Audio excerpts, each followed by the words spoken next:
Good morning. Welcome. This is Angela Coulter, your Consciousness Transformation Ascension Guide, originator of Trinity Energy Progression, bringing you this week's Living the Shift. So, interestingly, I was having a blank. I was getting a blank on what to talk about this week after years of doing this pretty much weekly, at least once, if not twice. If you want to include doing my Monday morning Ascended World with Sarah C. Gavignoni, it was it was weird because it usually just flows so easily, and it's not like there's any shortage of topics. But when I was asking, like, what is there to talk about? What is there for me to talk about today? I got radio silence. And I was like, asking my husband, my friends, like, do you guys have a topic that just sort of pops up to you? And just nothing. It was just so bizarre to me, right? And so finally, I was just sort of sitting there, like, okay, well, I'm just going to listen. I'm just going to listen. And it was very quiet. And then what came to mind is how I've been guided so much lately to simply sit in something and take a breath and look around to absorb more of the full holographic picture. And that's when I just sort of saw it. And it was like, oh, yeah, well, so that's what happens when people think guidance is failing them, right? So I was like, oh, well, that's pretty funny. Thank you for that illustration, right? We tend to get, so like, here's the funny thing. When we get into consciousness practice, into, meditating and doing energy work and, oh, there's my wedding on. Energy work and all kinds of, self-expansion practices and stuff like that. The first big monster step is listening to guidance, like over the ego, listening to guidance over other people, listening to guidance over, what culture is telling you, what, your parents are telling you, what your spouse is telling you, what your kids are telling you, what your friends, what the guru is telling you. It's to get out of all of that, right? And get back into knowing that we have all the answers all the time, which is what was a little daunting to me. And there's a little doubt in that moment of, why am I not getting anything? Because usually it's so clear it's like a theme of the week and all that. So really what the theme this week is, and Sarah and I will be talking about it on Monday, which is why I didn't want to talk about it today, is something around connecting. So I think it was last week, if not the week before, I talked here about communicating differently, communicating in a pure and connected fashion. However, there's another level of, well, how are we connecting? There's a completely different thing. And it's not just with each other, but to our guidance, right? But it's a lot about how we connect with each other. I feel like, we have these threats of, things starting to close, shut down, or whatever right now. And it's because at a collective level, my understanding is part of, oh my gosh, so much yawning this morning. Part of this is coming to the realization that, we set this up to remember how to connect better, which is funny because all of the stuff that shows itself to us in the 3D looks just the opposite. But as Sarah and I always say, it's not what you think it is. It's pretty much the opposite, because if you remember, you look in a mirror and what reflects back to you is the opposite of what you're actually seeing, right? So we just translate it.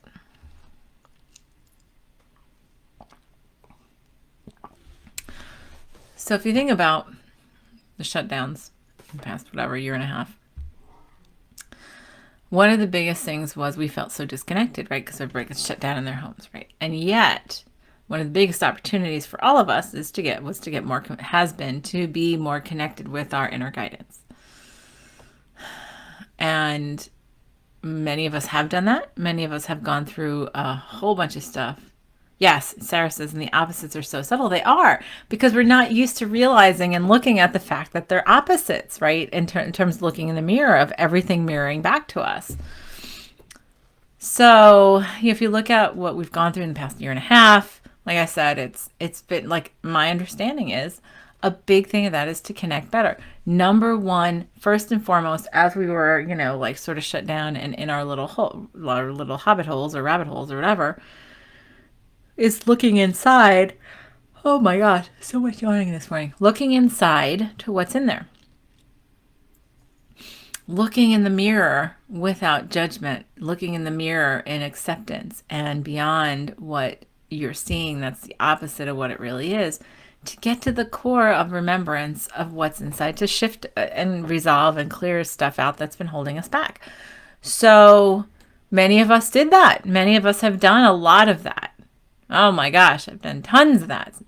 Sarah and I have had a lot of that. And everyone around me, many around me have done a lot of that. And actually, it seems to have accelerated this year, not decelerated because of things opening up again.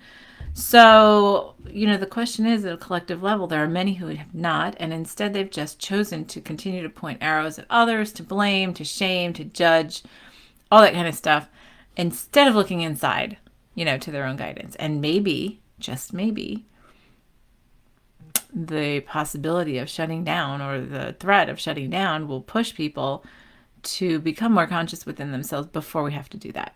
I would like that. I would prefer that myself. However, that's just a small piece of this, right? So number one is the first part in the consciousness practice is getting to a place of looking inside instead of outside, right? The second part is acknowledging that everything outside is a mirror to what's inside. So therefore, we have to look at it in a reverse kind of way, right? Sarah and I talked about this a bit on Monday on Ascended World. So you can go over to the Ascended World page to look at that one if you have interest in that topic. But so that's the first step, right? The second step is seeing everything around us, seeing it as a reflection of what's inside of us, looking at it's not what you think it is, because thinking comes from the ego. Well, then the next step, it's sort of like this is the next step in evolution, is okay, so then we get dependent on guidance coming a certain way and being a certain way with us, right? So then it's like, okay, well, I got this, after all of this, blah, blah, blah, I've got this. And this is how I get guidance. I go into meditation, I do this, blah, blah, blah, blah, blah. Until you don't. And then what happens when you don't? And you're sitting there, it's like, okay, well, I've always done it this way. Why isn't it working? Why isn't it working? That's the question the ego asks. This isn't working because you're not getting anything, and then it starts to panic. Oh, what if we were wrong? What if we, oh my gosh, I'm starting to doubt my connection. I'm starting to doubt this. I'm starting to doubt if I should say anything. I'm starting to doubt if I should be here. And part of the exercise there then is going, yeah, no, it's here. I'm just not seeing it in the way that I expect to see it now. Expectations, that's really the topic that we talked about on Monday, I believe, right? on Ascended World. Yes, it was. Expectations kill us through the ego, right? It's all about the ego then decides to say, okay, well, look, we've come to trust guidance, and this is how it comes in, and this is the way we're used to looking for it. So therefore, that's the way we always have to look for it. And I've talked about that, and I think Sarah and I talked about that not too long ago. It's that's expectations. That was Monday. So the next step beyond that is to realize that, as we talked about, shameless plug for our Adventures in Wonderland program, our third course of the 7 within Adventures in Wonderland is all about guidance and seeing this. So it's probably funny that this all came together for me today this way, because it's sort of like a culmination of because we launched that third program in July. So we just finished that. And we're now into forgiveness. I'm sure there'll be plenty of that coming up. So, but it's like the culmination of sitting with knowing that everything around us is a message. Well, then the mind, the ego gets overwhelmed, and the ego goes, that's just too much information. I can't even process all of that. And it's like, but you can, because it's allowing yourself to, like those old magic eye talked about those before. The magic eye, like art that's like a 3D art. You have to relax your eyes a certain way to be able to see the picture. Otherwise, you just sort of see this pattern on the page. So that's what we're retraining ourselves to do. And so it's okay. Now I've learned to even see it. Now I have to remember to do it, right? So for the first, let's say for the first 6 months of this year, since last December, I got this clear message about not pushing myself through things, right? So see how this is all going to tie together. This all starts to tie together. And of course, it's all tying together as I'm sitting online talking to you guys live. But in December, I got the message to stop pushing through things. That was one of my biggest habits, and I've talked about that before. I have had pretty much, I've developed it as a skill in my life to simply just push myself through something that's uncomfortable, right? And so guidance was very loud and clear in December. Stop pushing yourself through things because you're missing a lot. And actually, it was before December because all last year, when we were in seclusion, I kept on getting to stop skipping the chapter, stop skimming the chapters, right? And because here's the pattern. I would, when I used to be a good portion of my life, I was an avid reader, just for fun, for pleasure, all that kind of stuff. And if I would come through a story where I'd be like, okay, really invested in a part of the story, and then it takes sort of a divergent, tangent to work out something for a particular character, and it wasn't something that I wanted to focus on, I would get really irritated. And this happens not just in books, but in TV shows and movies. Oh, we're going to spend a whole season looking at, this thing, and that's not, I want it to go this way. Right. And I'll just skim through, or I'll just stop watching until the whole season's out now, because since we do that, and I'll just skim through it so I could get to the point where I want to get to again. It's the same thing when I'm in a book that I'm not happy with, a tangent that's certain thing. It's oh, I don't have to read this. I want to go back to this. Where is this? Where is this? And I used to skim through. So guidance came in December. Stop it. Just stop. Last year, I kept on getting the stop it, but then it was very clear in December. Stop it. Stop the pushing through. Stop being non-present in that pushing through, and sit with things. Allow yourself to simmer in it, and to saturate yourself in whatever that energy is. And that includes things that are uncomfortable, things that we're impatient with, things that we are irritated with, or angry with, or in pain about, or even joyful with, right? We tend to not think we do that, but then it's no, we sort of do too. And so that's been the first 6 months of this year for me, has been reteaching myself and remembering how to sit with something in a place of consciousness, no matter what the ego is experiencing, because you know what? The ego wants to experience those energies. That's why we created them. What I learned in the process, and this does connect back to the guidance going quiet, is that many times we think guidance has gone quiet, and it's only because we are just pushing ourselves through so many things. We are, speeding through life. We are, committed to being busy so that people think we're valuable, so that we believe we're valuable. And instead of being busy, the key is to be present, right? And present is stopping and not pushing through. And that includes being present with pain and anger and discomfort and confusion and doubt and shame and all of it. What I have learned in that is when I get to a place where I feel like guidance has gone quiet, when I sit with it, when I just sit in silence and sit in presence with whatever that energy is, I start to look around, right? So it's sort of like when you're in a car and you drive past a certain neighborhood all the time, and you see it and you know the neighborhood's there, right? You just drive past it all the time. Well, what if you have to take a detour and you have to start, driving through the neighborhood. Well, then you start seeing the neighborhood differently, right? You start seeing the aspects of the neighborhood. You start seeing what the houses look like, anything of interest.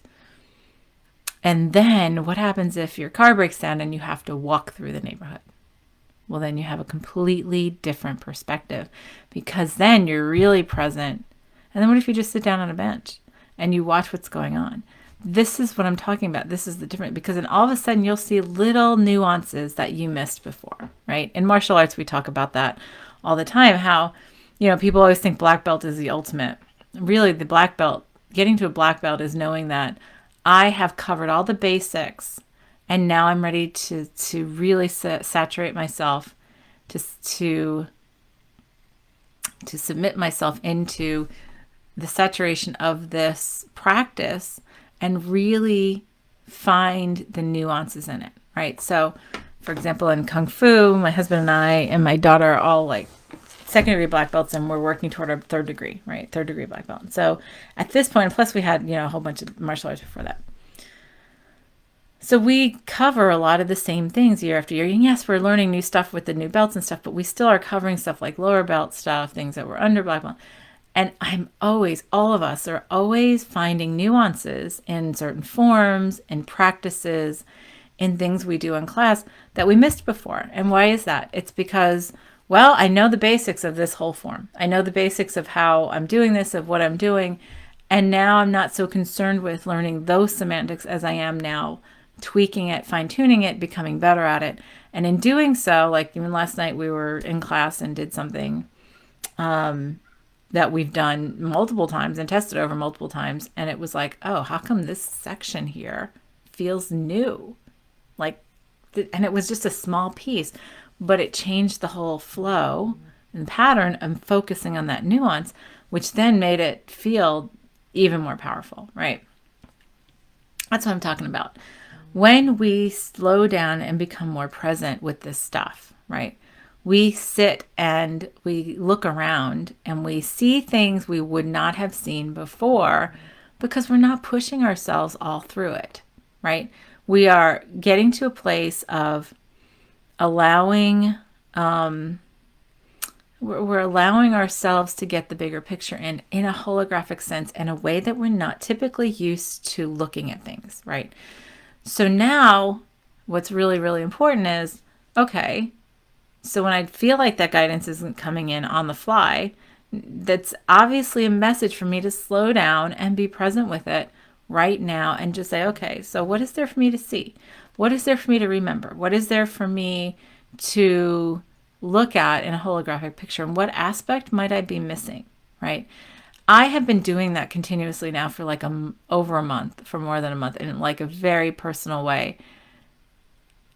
And it's incredible to me, the aspects of myself that I've been discovering that have been lost and hidden and repressed. Not for anything except, well, yeah, it's just a little part, that's not important. But when we start to put those little pieces back together, it becomes so powerful, because then we start seeing more of the hologram of the full divine being that we are. And so we remember aspects of ourselves that we've forgotten, right? We remember easily how to, something came up earlier this week, and it was funny because I woke up and it was like, sometimes I feel like I get up in the morning, and when I first wake up, it's like right out of dream state. It's like, because you're right in that theta, you're coming out of theta, and it's like, bam, you sort of grasp onto what's sitting there in consciousness to look at. So I woke up and I was irritated, and I wanted to be angry at my husband, and it was like, there was nothing to be angry about. And I was like, okay, so what am I trying to project? And I just sat with it, and it was funny because my husband was like, when we got up, he's like, you seem off. And I was like, I am, but I don't know what about. I'm just sort of sitting with it right now. And so I did. And I went into meditation, and then I started to see things in meditation, like, okay, so in sitting with this, what is there for me to remember and see? And not projecting that energy and saying, okay, so nope, I want to be angry and I want to project it, and I'm not letting myself do that. I'm sitting with it instead, and I'm embracing it and saying, okay, what are you showing me? Like, what are you doing to show, what are you showing me here that I'm not otherwise looking at, you know? And so as I did that, it was almost like you have to focus in, like that magic eye thing, right? That you have to focus, like get the focus again in a different way. And I think as we get mastery of one kind of focus, then we're pushing ourselves from expanded consciousness to focus in a different way, right? Because then I've just noticed that when I stop and say, okay, so if I'm present with this, what is there for me to see here? What is there for me to remind myself? And what is the opposite or the reflection that I'm otherwise not seeing? And when I do that, it's funny how it just goes, bleh, it just pukes itself right up. And I'm like, oh, there it is. Okay. And I would have not seen it in the way I was to see it had I not sat with it. I would have written it off. I would have found a way to project it onto somebody else. And it's like, yeah, nope. And even my here consciousness is like, yeah, no, we're not doing that anymore. Nope and nope. So if we're not doing that, then what is it, right? So then that's what happened with the guidance this morning is, okay, so if I'm not getting guidance, it's clear as to what I'm to talk about. What do I do? I'm going to just sit with that. Instead of panicking and reaching out to, which I did, I reached out to a bunch of people. Okay, do you have any, any suggestions? Da, da, da.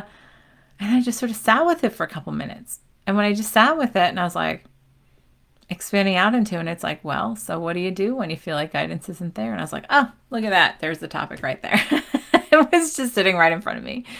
And that's typically what happens when we are looking for something that we believe isn't there. Is it's typically the white elephant in the room that's right in front of your face, and you just aren't remembering how to see it in that moment. So the game is how to remember how to see it in that moment.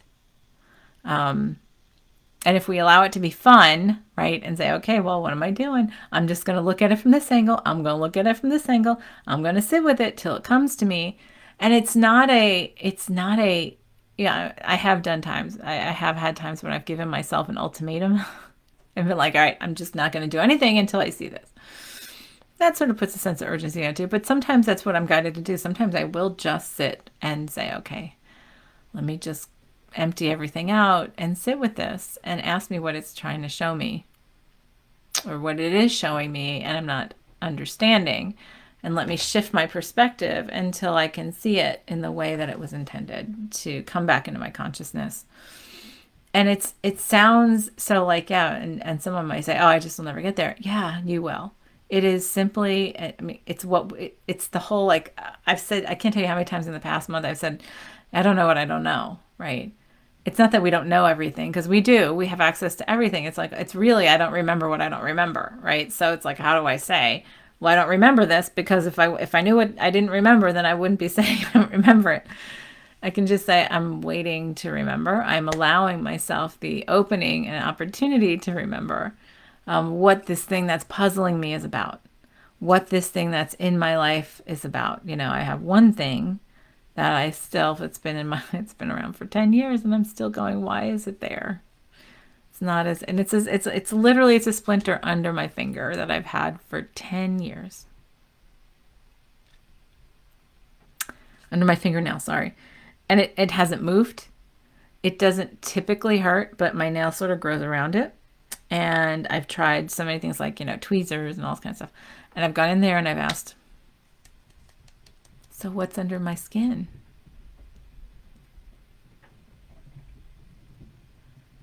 And I am still waiting for that answer. What's under my skin? Or what's under my nails? What I feel is like, if you think about the sorry, I just zoned out for a minute. If you think, I was listening, the bonus, no, I'm sorry. If you think about the bamboo torture, right? Bamboo tortures, so they put the splinters under your nails. I'm like, okay, that's what it makes me think of. But it hurt a lot in the beginning. I did a whole bunch of stuff to get it out. I soaked it. I did this, I did that. There's no infection. I mean, it's just there. And every once in a while I bang it in the right way and it hurts for like a couple minutes and it goes away because it's like a reminder. And I mean, that happened to me last night and I hadn't had it happen for a long time. And I'm like, so I'm sitting with this. I've been sitting with it for 10 years and I'm like, what is there for me to do? Or what is there for me to see? What is there for me to remember that I'm not remembering through this message that's being shown to me? And I'm like, okay, so it's been pervaded for 10 years. What is it that's under my skin, under my nails that I feel like is torturous or whatever, or just slightly annoying that just needs to be there to keep me a little bit on edge, a little tiny bit on edge? If y'all get that, you can just write that in the comments for me. That would be great. I would be most welcome since y'all are a reflection of me. But it also doesn't, it's not debilitating. And I know many people have had the debilitating stuff that they're going, I'm not seeing what it's about. I'm not seeing what it's about. I mean, there was somebody who I know who ended up having a double knee replacement in her 50s and tried everything. And she's like, I know I can change this without having to have the surgery. And finally it was like, well, but maybe you've put it in your path to do the surgery. And she did, so that she would be off her feet, so that she would listen to the guidance, because otherwise she wasn't listening to it. So, maybe that's what is important for us to really start to see. Is like, okay, if I'm only looking at this one way, saying, what is this telling me, right? Maybe it's to start shifting it to say, what is it not telling me? Or what's the opposite of it, telling me? What am I telling? What am I telling and projecting, or something like that? I don't know. It's all just opening our eyes in a different way. So look at that. Look in this week. Look in your life to see what it is that you have that sort of perplexes you, or an area where you feel like you haven't gotten guidance. And then say, okay, what's my energy around that? And I'm just going to sit with it. And if I just sat, like I sat in a room that I've always or if I sat on a bench in a neighborhood that I always just drive past, and I'm sitting there and letting myself really take in the senses, like, what kind of dogs do I see? Or what kind of cats do I see? Or what kind of people do I see? Or what's the energy here? Like, what if I sat in this situation that I'm still waiting on guidance for? And I looked around and just said, so what could it be? What could I not be seeing? What am I, like if I just decided to sit here for a little bit and look at it, let me look at the whole picture. And nothing is useless. Nothing is fruitless.